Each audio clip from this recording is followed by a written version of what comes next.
Hello, this is Paul Hefner, and I'm talking about how to come up with an idea for a startup.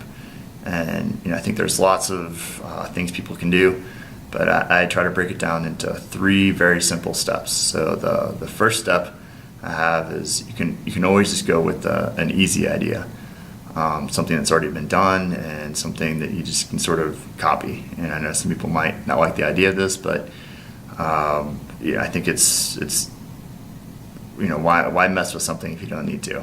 So real estate is one of these great ideas. You can turn into the biggest real estate mogul you want just by buying properties, renting them out, selling them, doing other things. You can renovate them. It's a great, easy business to start. Another one is blogs.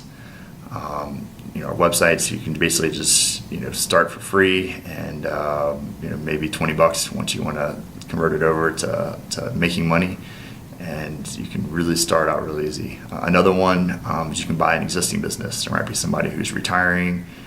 Maybe they have a bunch of businesses, and this is one that they're not focusing on.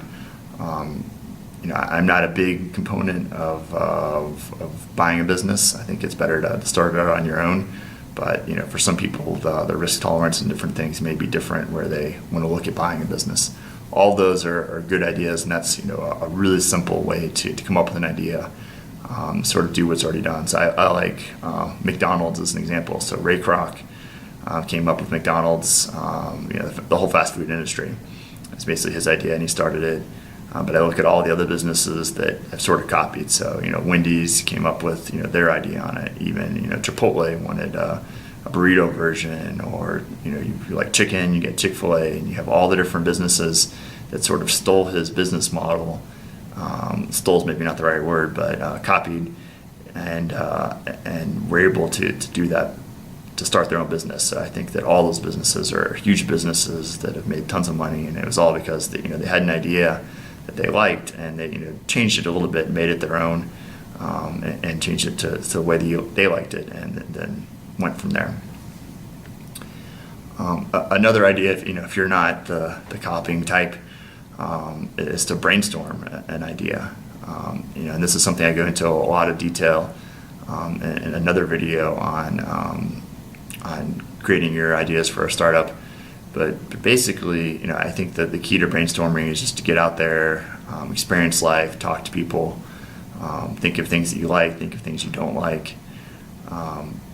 My first real estate business came from wanting to mountain bike with my friend longer, and I got out there and met somebody, and it turned out to be a great opportunity for me.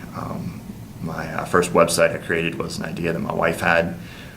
She kept talking about it, and it was something that she had sort of already researched, so I knew it didn't exist.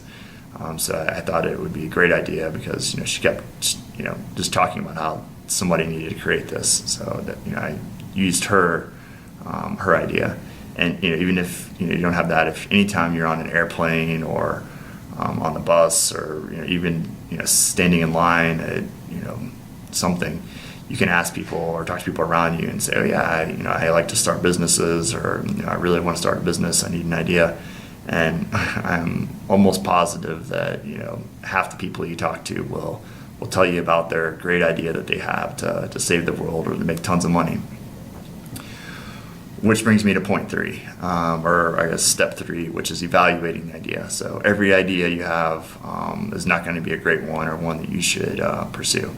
So you really need to spend some time evaluating, is this creating value for a customer? Is it going to save them time? Is it going to save them money? Or is it going to make them really, really happy? And those are sort of the main criteria that I would look at.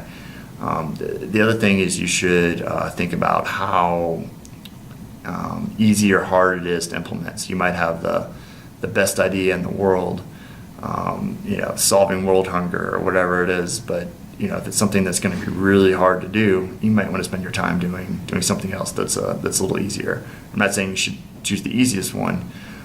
It's a balance between what has the most customer value and what is the easiest to implement. Is sort of where I would start out. After you do a few different business startups, you might want to tackle something bigger. But I think you can learn a lot and sort of test the waters with with something in that sweet spot. And the last part with evaluating ideas is sort of thinking, how will I get paid? What will customers pay for this? Will I make money through advertising? All those types of ideas that you need to consider, especially with sort of the apps and website type businesses. So my closing thoughts are, once you have an idea, you should run with it. You should stop watching videos like this and just get out there and try your idea. But if you still don't have an idea you like, I have some other videos that I'm posting here. If you sign up with your email over to the right, there'll be a video, sort of part 2 of how to come up with an idea for your startup. Thanks.